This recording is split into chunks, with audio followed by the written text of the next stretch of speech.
¿Qué tal, amables amigas y amigos de YouTube? Seguimos con ustedes en este espacio, tratando temas de la historia contemporánea del mundo, de la República Dominicana también, de las Américas, porque lo que sucede en un lugar o en otro siempre está relacionado. Sin embargo, hemos notado en las personas que ven este programa que muchas veces lo que les interesa es saber cómo personajes de la historia, figuras, personas, individuos, han estado involucrados, han participado en los acontecimientos. Y uno de esos personajes es Joaquín Balaguer. Este es un libro que escribimos ya en el año 2009, o lo publicamos en el 2009, pero lo que escribimos ya estaba escrito algunos años antes. Y aquí se destaca a través de los discursos de este personaje de Joaquín Balaguer su desarrollo y su vida política. Aquí está él ya siendo vicepresidente de la República, saludando a Rafael Leónidas Trujillo Molina. Hay un acontecimiento importante que sucedió en el año 1960, cuando Joaquín Balaguer era vicepresidente ya desde el 16 de agosto del 1957. Él era el vicepresidente de la República. Y fue el atentado que se produjo en la ciudad de Caracas, Venezuela, a la comitiva en la que viajaba el presidente de ese país, Rómulo Betancourt. Ese es el automóvil del presidente Rómulo Betancourt, que fue objeto el presidente Betancourt y su comitiva de un atentado el 24 de junio de 1960 y que se atribuye la responsabilidad a enemigos políticos de Betancourt venezolanos confabulados con Trujillo, con Rafael Leónidas Trujillo Molina. Esa rivalidad entre Rómulo Betancourt, presidente de Venezuela en el año 1945, en una junta cívico-militar, después que desplazaron del poder al presidente venezolano Isaías Medina Angarita, esa diferencia con Trujillo, con Rafael Leónidas Trujillo Molina y con su régimen, venía desde entonces o desde antes.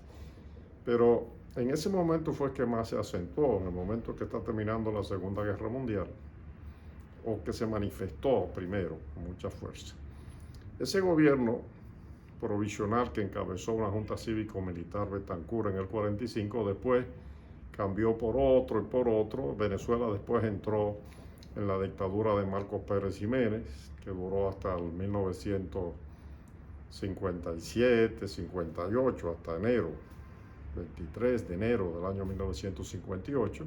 Se estableció un gobierno provisional encabezado por el almirante de la Marina de Guerra venezolana Larrazábal, Wolfgang Larrazábal, que por cierto tenía familiares dominicanos, unos vínculos históricos con los Larrazábal y la República Dominicana. Pues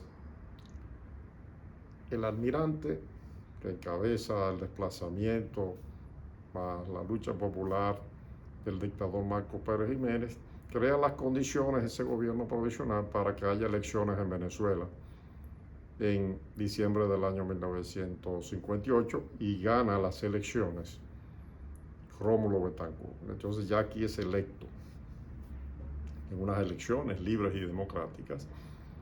En enero toma posesión y ahí comienza en 1959 la rivalidad bien intensa de Trujillo y Rómulo Betancourt. Inclusive, o además, ya en ese momento en Cuba estaba gobernando Fidel Castro. La revolución cubana que se había desatado en los años 50 después del golpe de Estado de Batista del 10 de marzo del año 1953. Ese proceso había culminado ya en diciembre de 1958 y ya el 1 de enero del año 1959 Fidel Castro asume el poder en Cuba y viaja a Caracas, y a finales de enero está en Caracas, Venezuela, la capital de Venezuela, y allí se reunió con el presidente Rómulo Betancourt y con un grupo de dominicanos que estaba exiliado en Venezuela, entre ellos Enrique Jiménez Moya. Y ahí se inician las motivaciones para los preparativos de las incursiones que entonces se producen en junio de 1959, las expediciones que la dictadura de Trujillo llamaba invasiones. La del 14 de junio por Constanza y las que llegaron en lanchas el 19 de junio por la costa norte del país, por Maimón y Estero Hondo. Y el régimen de Trujillo, a través de su presidente, que era Héctor Bienvenido Trujillo Molina, el hermano de Trujillo, y el vicepresidente, que era Joaquín Balaguer desde el año 1957, denunciaba, entre otros, a Venezuela y a Cuba de estar tratando de derrocar su régimen. Eso era en junio de 1959. Un año después, entonces, el 24 de junio de 1959, se producía el atentado contra el presidente Rómulo Betancourt, un año después de las expediciones de Constanza, Maimón y Estero Hondo. Este reportaje es una reproducción de una publicación que salió en Venezuela, pero reproducido en el país por un periódico que se llamaba El Vocero de la Unión Cívica Nacional, que fue un partido formado después de la muerte de Trujillo, el 30 de mayo de 1961, en los meses siguientes. Y aquí están todos los detalles. Fíjense la humareda que provocó y la voladura de automóviles que provocó ese atentado, del cual se acusó a Trujillo. Un atentado contra un jefe del Estado fue un hecho muy grave. En la avenida de los Próceres de Caracas ocurrió eso. Aquí vemos, por ejemplo, al conductor del vehículo, cómo quedó. Pero falleció en ese atentado también el jefe de la Casa Militar, el jefe del Cuerpo de Ayudantes Militares del presidente de Venezuela, Rómulo Betancourt. Y vamos a ver algunas otras imágenes de ese hecho tan impactante que tuvo consecuencias tremendas para el régimen de Trujillo y para la misma República Dominicana. El periódico de la Unión Cívica reprodujo esto ya a finales del mes de noviembre del año 1961, cuando el hijo de Trujillo, Rafael Leonidas Trujillo Martínez Ramfis, y los hermanos y los demás familiares se habían ido del país. El atentado contra el presidente Rómulo Betancourt de Venezuela. Todo eso se publicaba ya después que los Trujillos estaban fuera del país. Y año y medio después de haber ocurrido el atentado. Porque ¿quién hubiese podido pensar que eso se iba a publicar estando Trujillo vivo? O todavía los remanentes del régimen. Ahí están las armas que se utilizaron también, que tenían los complotados venezolanos, y la acusación de que fue Trujillo que patrocinó este atentado contra el presidente de Venezuela, Rómulo Betancourt. Ahora bien, ¿cuáles fueron entonces las consecuencias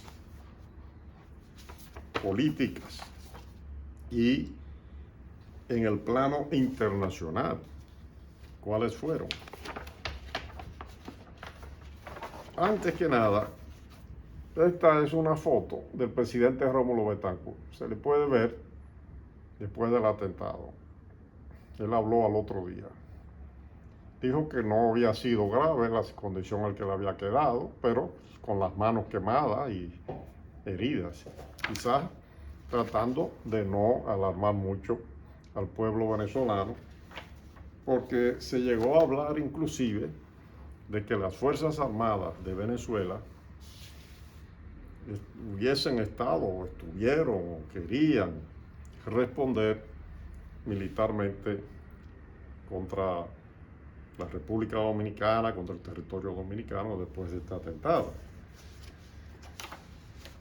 El pretexto, naturalmente, que tuvo siempre el régimen de Trujillo para tratar de justificar este hecho fue que en junio de 1959 no solo Cuba y Fidel Castro, sino Rómulo Betancourt y Venezuela habían apoyado las expediciones. De todos modos, el atentado contra Rómulo Betancourt, el presidente de Venezuela, tuvo grandes consecuencias. José Antonio Martínez Rojas, amigo José Antonio Martínez Rojas, productor de Cacao, pero doctor en Derecho, abogado, gran intelectual, escribió este libro sobre las consecuencias desde el punto de vista diplomático que tuvo para la República Dominicana el atentado contra Rómulo Betancourt.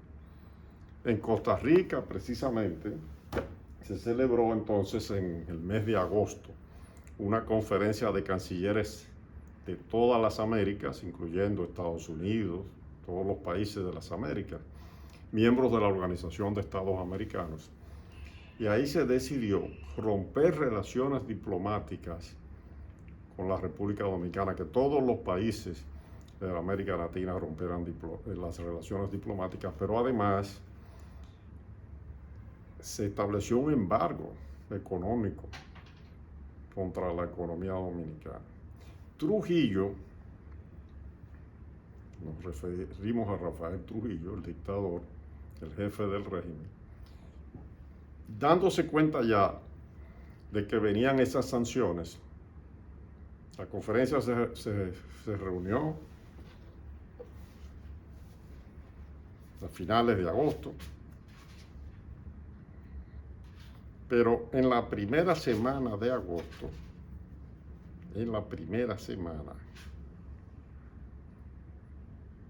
renunció su hermano Héctor Trujillo a la presidencia de la República. Y es en ese momento en el que Joaquín Balaguer pasa a ser presidente de la República. Por eso Joaquín Balaguer después, cuando muere Trujillo, cuando Trujillo sufre el atentado del 30 de mayo, poco a poco va asumiendo el control de todo el aparato del Estado. Poco a poco, porque su hijo, el hijo no de Balaguer, sino el hijo de Rafael Leonidas Trujillo Molina, Ramfis, estaba en París el día 30 de mayo, pero regresó al otro día y fue asumiendo el control de las fuerzas militares y policiales y lo mantuvo ese control hasta el mes de noviembre, hasta el 19 de noviembre cuando se fue del país. Pero Joaquín Balaguer fue poco a poco controlando y haciendo una serie de maniobras de tipo político. En nuestro libro, Tumbaron al Jefe, tenemos esa imagen de Balaguer al lado de Trujillo, como si estuviera esperando su turno. Eso fue uno de los desfiles militares que se realizaban en el malecón de Santo Domingo. Pues hay un detalle interesante. Y es que como a partir ya del mismo mes posterior a la muerte de Trujillo, empezaron a llegar ya dirigentes políticos exilados del Partido Revolucionario Dominicano, por ejemplo, que estaba dirigido por Juan Bosch, envió una misión de 3 delegados, encabezados por Ángel Miolán, Nicolás Silfer, el otro, y Ramón Castillo, esos 3. Se reunieron con Ramfi Trujillo, con Balaguer, y después la Unión Cívica, la que publicaba este periódico, también se organizó y era la fuerza más popular, porque el PRD todavía no tenía tanta fuerza. La Unión Cívica estaba dirigida por gente que había vivido aquí y su líder principal era Viriato Fiallo. Este titular del periódico Unión Cívica Nacional es del 21 de noviembre. Este periódico se publicaba semanalmente y cuando se producía algún suceso importante sacaban una edición extra antes de que se cumpliera la semana. Pero un dato interesante es que ya en el mes de noviembre, en el momento en que ya, en diciembre, digamos, cuando ya tienen un mes fuera del país, los Trujillo, el 16 de diciembre de 1961, ya la Unión Cívica Nacional está acusando a Joaquín Balaguer de tener un plan para perpetuarse en el poder. Si uno ojea este periódico, ve además muchos ataques ya que la Unión Cívica comenzaba a realizar, no solamente contra Joaquín Balaguer, sino contra el propio Juan Bosch, que era el líder del Partido Revolucionario Dominicano. Juan Bosch desarrollaba una línea política de crearle conciencia a los sectores populares sobre su situación económica, lo importante que era organizarse, que el pueblo debía luchar por sus reivindicaciones y no atacaba ni a Balaguer ni a los trujillistas. Y eso fue parte del éxito que tuvo Juan Bosch, realizando pequeñas concentraciones, pequeñas reuniones en todo el país, como lo explicó en algún momento, para conseguir el apoyo popular. En las elecciones que se celebran entonces, un año después de ese diciembre de 1961, después de ese titular de Unión Cívica, del periódico de la Unión Cívica, un año después de ese titular, o 1 año y 4 días, este titular desde el 16 de diciembre de 1961, 1 año y 4 días después, el 20 de diciembre de 1962, entonces Juan Bosch gana las elecciones, candidato presidencial por el Partido Revolucionario Dominicano. La Constitución había sido reformada de manera tal que las elecciones se celebraran el 20 de diciembre. Esa fue una idea que se propuso en determinado momento. No solo la propuso Juan Bosch, o no la propuso él la aprobó, sino todas las fuerzas políticas que existían. Y también en la Constitución que se formuló en el Consejo de Estado, creado por Joaquín Balaguer a finales de diciembre de 1961 y presidido después, cuando sacaron a Balaguer el 16 de enero, 17 de enero de 1962 del gobierno, ese Consejo de Estado presidido por Rafael Bonelli y un grupo de gente que había estado vinculada al régimen de una u otra manera. Esa Constitución elaborada en el Consejo de Estado, pero con ideas que venían aprobadas o discutidas antes, estableció que las elecciones eran ese día 20 de diciembre del 62 y la toma de posesión del nuevo gobierno el 27 de septiembre del año 1963. Naturalmente, eso se ha escrito mucho, se ha hablado bastante, de que el gobierno de Juan Bosch solo duró 7 meses. Fue derrocado el 25 de febrero del año 25 de septiembre. 25 de septiembre de 1963, duró 7 meses solo. Y cosa interesante, Joaquín Balaguer fue sacado del poder. Hubo una serie de huelgas y movilizaciones, sobre todo ese partido Unión Cívica, por debajo apoyada por varios de los miembros del Consejo de Estado y por fuerzas sociales económicas que apoyaban a esos personajes. Fue sacado del gobierno, se provocaron unos incidentes en el Parque Independencia, donde está el altar de la patria. En ese lugar está el altar de la patria, pero realmente fue a cruzar la calle de un edificio donde funcionaba el Comité de la Unión Cívica Nacional. El Distrito Nacional, hubo una provocación a militares, un tiroteo, muertos, etc. Joaquín Balaguer lo sacan del poder. Él se asila en la Nunciatura Apostólica, se refugia, que estaba al lado de su casa, vivía en la Máximo Gómez 25, la Nunciatura Apostólica al lado, solamente tenía que cruzar por el patio. Y el 7 de marzo, entonces, se va al exilio. Quiere decir que cuando se celebran las elecciones que gana Juan Bosch el 20 de diciembre de 1962, Balaguer no está en la República Dominicana. Cuando a Juan Bosch le dan el golpe de Estado en el año 1963, el 25 de septiembre, 2 días después lo deportan. Lo mandan en un barco de guerra de la Marina Dominicana. Hoy se llama Armada, antes era Marina de Guerra. Lo llevan hasta Guadalupe y de ahí, en un avión, se va a residir en Puerto Rico.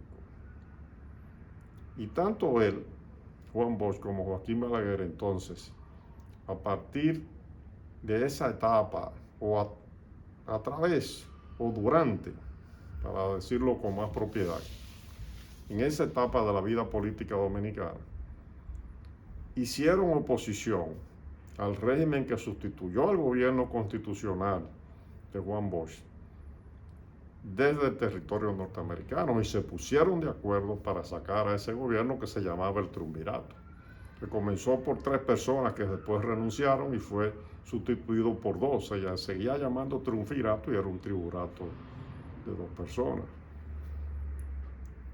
El personaje principal era Donald Rick Cabral, ese triunvirato, aunque estaba acompañado de Ramón Cáceres Troncoso, un sobrino del presidente Ramón Cáceres, que había sido asesinado en el 1911, el 19 de noviembre de 1911. La muerte de Cáceres llevó a una desestabilización del país y a una intervención militar de las fuerzas de ocupación de Estados Unidos, de los Marines, durante 8 años, del 1916 al 1924. Pero el acontecimiento del 30 de mayo de la eliminación de Trujillo, toda la inestabilidad política que trajo, las nuevas elecciones y el derrocamiento de Juan Bosch, el exilio forzado de Juan Bosch y de Joaquín Balaguer en territorio norteamericano, y toda una serie de factores, la corrupción del gobierno que sucedió a Juan Bosch, el triunvirato, toda esa corrupción que hubo, los atropellos, la represión. Entonces, desataron una división en la sociedad dominicana. Y entre Juan Bosch y Balaguer se combinaron para sacar del poder al triunvirato, con apoyo popular, con apoyo militar, porque un sector muy importante de las Fuerzas Armadas participaron en el intento de restablecer el gobierno constitucional. Y finalmente se produjo el levantamiento del 24 de abril de 1965. Naturalmente, esto trajo como consecuencia la intervención de fuerzas extranjeras, que comenzaron por la presencia de tropas de los Estados Unidos, pero después, bajo la sombrilla de la Organización de Estados Americanos. Una situación muy triste, muy compleja que hubo en el año 1955, y al año se celebran elecciones porque Joaquín Balaguer regresó al país a finales de junio de 1965, Juan Bosch el 25 de septiembre del mismo año. Se celebran unas elecciones que Juan Bosch sabía que no iba a ganar. Fue a esas elecciones realmente para que esas tropas extranjeras se retiraran. Y naturalmente el poder le tocó a Joaquín Balaguer. Ya hablaremos cómo evolucionaron, cómo siguieron, cómo transcurrieron después los años siguientes y qué pasó en la República Dominicana y en el mundo. Gracias, amables televidentes, por su atención.